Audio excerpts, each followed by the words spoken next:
when we're trailing. We talked a lot, especially about taking off Konate and putting Gravenberch into the back line and things like that. Where do you stand on? Let's first of all these particular changes in this match, and then and also the approach generally of Slot taking the risks with his changes. So the changes in this match came, I think, in the 62nd minute. So McAllister, Gravenberch, and Bradley all came off for Jones, Barts, and Ekitike. So you had Isak and Ekitike on at the same time with Salah, with Barts, with Szoboszlai, with Gakpo, with Jones. Right back for Zobo, wasn't it? Yeah. So you've got Szoboszlai, Jones, Barts. They're naturally all 10s. I know Jones hasn't played 10 for a long time. I know Szoboszlai has played a lot deeper for a long time. But then you combine that with two wingers and two centre forwards. This is like hyper attacking. And then later on, you had Chiesa join in place of Isak, and then Frimpong for the last 5 or 8 minutes instead of Salah. Or 10 minutes, actually, because there's a fair bit of added time. So generally, I'm okay with the idea of trying to really sort of maximise your talent advantage in these sort of matches. Matches against an inferior opposition at home is where you really should be taking the risks, because a 1-1 against Manchester United, I understand. We discussed after the Chelsea match, right? As in, most people, I think, would say that given the results leading up to this, 1-1 against Manchester United is a point that you should take. But I think Manchester United at home, given the quality of their players and the quality of ours, is one that you should really be risking the draw to try and get the win. Now, that doesn't mean the specific actions that Liverpool took in the moments before the goal that they should be doing that, but I think they should be looking to win. They should be looking to create shots and chances. And I think in this period, specifically towards the last few minutes of the half, Liverpool created a lot more chances. There are a few that were blocked, a few that were missed. In fact, the vast majority were blocked because of the volume of players that United had. You had the Cody hitting the post, you had Cody's goal, you had his header. So I think we had 3 big chances in this period. It was quite difficult just because of the way that they defended. But I think, given Liverpool had a 1.73 XG as well from open play, and 1.95 in total because there was a few set pieces as well, I think it was probably a justified decision. Just one that in this match, and if you literally ran the simulations on this half or the chances immediately after the changes, you probably have an outcome that's favourable to Liverpool.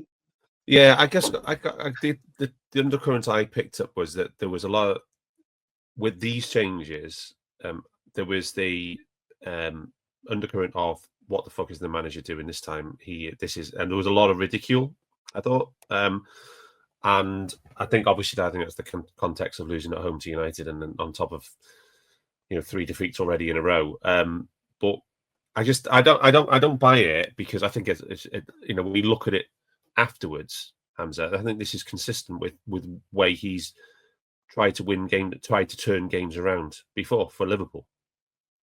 It hasn't always worked, but he, like Nottingham Forest at home, for example, last season, it didn't work at all, did it? But he has tried this. I think if there is a criticism, it probably a fair one. I think it probably is that it may give a sense of panic and an impetus to try and force things, given that all the attacking players are on, and for a lot of them, that's their instinct, right? You don't really have players that are trying to slow the game down or control it. Indeed, like in the Chelsea match, when Liverpool brought on Endo, whose job was, of course, to Slot to literally slow the game down, he couldn't do it.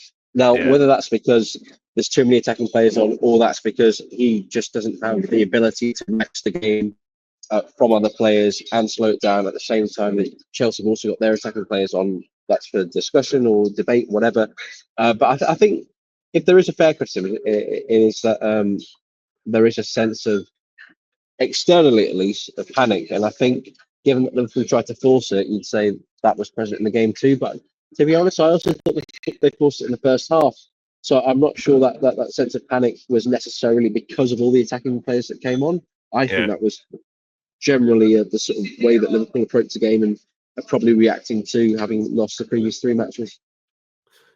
Barts, you're a big tactics man. Your thoughts on Slot generally, and then the specific subs in this match? I think Hamza's right. There is the sense of panic is probably there. I know we don't like momentum or anything like that, results leading another, but the context are coming off the back of 3 defeats, which is a rarity for Liverpool, going into United being 1 down. I think people would be, I think Slot would be, they're all human. They would know that, and they don't want to get beat again. I think tactically for me, there was also, so Grab came off, didn't he? Because he took a knock. He just got mullered by United. So you've got to weigh that up with Mac not being, just coming back off from playing international football, played in Miami. Was it Miami? He played like a full game, whatever it was, flew back. You've got Grab taking a knock. So there are some element of force changes versus tactical. So what's he going to, for some respect, he's got to do something to try and get a result versus he's got players that can't do beyond a certain point in time or are injured. So I think some of it is forced. The bit I think I would have a criticism for, and it's the same against Chelsea, is I think there was a point where you say, we've got a point, we've got 1-1, we can regress a little bit and turn it off and just see out the game. For Chelsea, for me, that was a point. It was, we've got 1-1. Let's just sit in here and not concede and take a point and move on. And United, as much as we don't like to say that, 1-0 at home to United is fairly in line with the other results for the past 3 seasons. That might not be the result we all want, but that's miles better than getting beat 2-1.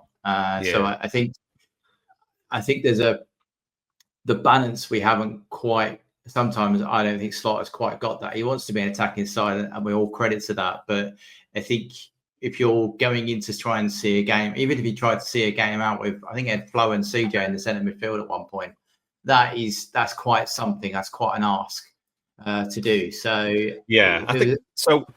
I think the issue, the other issue on this is the part I wanted to lead on to is just like the Chelsea game. So you made radical changes to get back in the game. Yeah, and you have scored, and you got back to 1-1, and you created other chances. But then you've played all your cards, and then including moving Szoboszlai to right back again, and you've got maybe lots of smaller players on the pitch as well, and then you've left yourself open to a sucker punch. Yeah, sucker punch, especially from a cross or a set piece. Yeah, it's tough, isn't it? Because you're trying to play, you're trying to get the result, and then you get the result, and then you got no ability to, you got nothing left to change it back to, have you? Yeah, which is Klopp's last season. We said we were running on. We got to a point where you were trying to chase results all the time, where you eventually ran out of gas. There comes a point where you have nothing left to carry on going, and it's a bit earlier season for that. But it is a bit problematic when you have a very small side. And United, sometimes I don't like giving United credit, but they have been smart at certain elements. They knew what was happening. Hamza highlighted they didn't let any shots in the box. Well, they play a tight 3, didn't they, as centre half? So that should prevent you from doing that. Yeah. Equally with the set plays. So as you've highlighted and talked about, they played off the second ball. They're not going to win the ball against Van Dijk, but they replayed it. It was a replay ball back in, and then there's Harry Maguire unmarked to win the game. So it's frustrating, and you hope Slot learns from it, and you hope we not going to be in 2 minutes. This is where we need to chase a game like that, because that's not going to end well for us. Yeah. Okay. So let's talk about, in the context of the winning goal, Hamza, let's talk about the other issue. And Slot, we were talking about this in preparation for this pod from Monday, Tuesday, and stuff about the way the opposition play us. And then Slot specifically says in his post-match yesterday, the biggest difference in this game against Frankfurt and then the previous 4 games is the way that Frankfurt played. And we pulling together some quite interesting numbers around what we could call direct play from our opponents in the Premier League this season, because I think it's fair to say that they are, because we're conceding goals and we are giving up chances. Opponents have now latched onto this as we can hurt Liverpool, we can get at Liverpool with these tactics. And until we show that we can nullify this tactic, our opponents are just going to keep on doing exactly the same thing. I guess you've done the data analysis. It'd be best if you run through that. But I think that there's two elements here that are important. The first is that towards maybe the last third, maybe as far as the last half of the season last year, teams were playing in a low block more, and it was difficult to break that down. And we struggled with that compared to the first half of the season, where teams, I think, were a little unsure on what to expect from Liverpool. They saw a team with a new manager that sort of ended the previous season. I thought they could have a go. And Liverpool's tactics in particular in baiting the press really sort of exposed weaknesses from teams that were looking to press us, and at the same time extenuated the qualities of players, specifically someone like Gravenberch, who can roll an opponent and then spring forward like a little transition, and then those other players, Diaz, Gakpo, Salah, Jota, Nunez, on the counter. That's where they really shine. So that's the first thing. Playing against a low block, change that, and then you have the other bit as well, which is the long ball element. And I think to Everton and David Moyes' credit, I think they were the team that probably realised and utilised this first. I remember in the derby at Goodison, they made it into a game of duels, right? Really sort of tried to make that as an unstructured. There was something like 68 duels in 50 minutes ball and playtime, something ridiculous. And when I had a look, I think that match as well still stands out as one of the most duels compared to any of Liverpool's matches last season, also this season's. And then you had the League Cup final, in which Newcastle drew on the same principles. And then you had the Newcastle match this season where they doubled down on that, and they really utilised the set pieces. Really super broken game, low block, into the long balls, really long amount of time between set pieces, slow the game down to their pace, and then look to sort of, when they've got the ball, they're really direct, really fast, and then break it up. And that is quite difficult for a team like Liverpool, who first of all want to press, and you can't press if your team is playing. Well, it's difficult to press if the opposition is playing long. If you're trying to break down a low block, that's not ideal, because you really sort of want to have a settled possession. And we've discussed this before, right? Liverpool haven't had settled possession because they've been playing direct a bit too quickly. Of teams in the league this season, only Crystal Palace move the ball towards goal at a faster pace than Liverpool. When playing against low blocks, that's probably not what you want, right? You probably want as slow a pace as possible, generally, in order to get yourself in position where you're in the final third. You've got your rest defense set up. You've got your attack. Everyone's in position. You've got your 2-3-5, 3-2-5 shape. Everyone's between the lines. You've got your players that need to be between the lines. The wingers inside, the fullbacks are outside. And then you can start to pick apart an opponent and play through them. But Liverpool haven't quite had that. There's a few different things going on. And the key stat I thought of your stats was the volume of open play, live passes that opponents have had has dropped 19%. And that's because they're going long and they're not bothering in build-up anymore. That reduces Liverpool's opportunities to press completely. There's almost a fifth fewer passes in matches now because of that. But do you want to run through the headline stats? Yeah, I will do the stats as well. But I just wanted to say that you are absolutely right. I think there's those two matches as well. I think it's the Everton Goodison derby and then the League Cup final. I think in the context of last season, we had a really high floor as a team. We didn't. In virtually no game did we get dominated or concede much on the defensive side. We managed to contain good defensive performance against all types of opponents. And the only tactic that we were in any way vulnerable to was this ultra physical, ultra direct style of opponent. And I think once they've realized that, okay, this team is showing a small vulnerability to a specific type of play, then it's just like, right, that's our in. We've just got to give that a go. And I think it's just snowball from there, Hamza. And as we've shown, we're more vulnerable in terms, especially in conceding more goals from this. It has snowballed now, and everybody now it's the default opposition game plan, right? Pretty much. I think if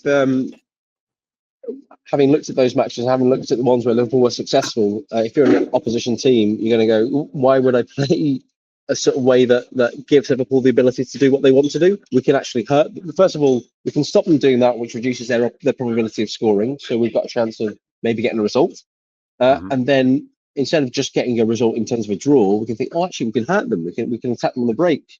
And what I thought was quite smart about the way that United play was they played with the long balls, and they realised that there's very little point contesting the initial aerial with Konate and Van Dijk, unless you're Beto, because Beto did a fantastic job in that. But that means it's a very specific and unique profile that can test balls with those players, and instead to target the second balls and really sort of pack the lines between the defensive midfield, and use someone like Fernandes to pick up those second balls, and then that's exactly what Sai used to say about the Bobby Firmino. Launch it up to Bobby, deliberately lose it, and then just win the second ball.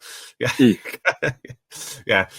So the data is all from FB Ref and Fantasy Football Scout, and it basically looks at the way the opposition. I went through literally every category in FB Ref to try and look for anything which could indicate opposition directness. And so first one is goal kicks. So this is actual goal kicks themselves, and a launch is defined by on FB Ref and Opta as anything over than 40 meters. So they've gone up from 4 per game last season to 9 per game this season. That's a 134% increase. The average length of an opposition goal kick has gone up from 34 meters to 55 meters, 59% increase.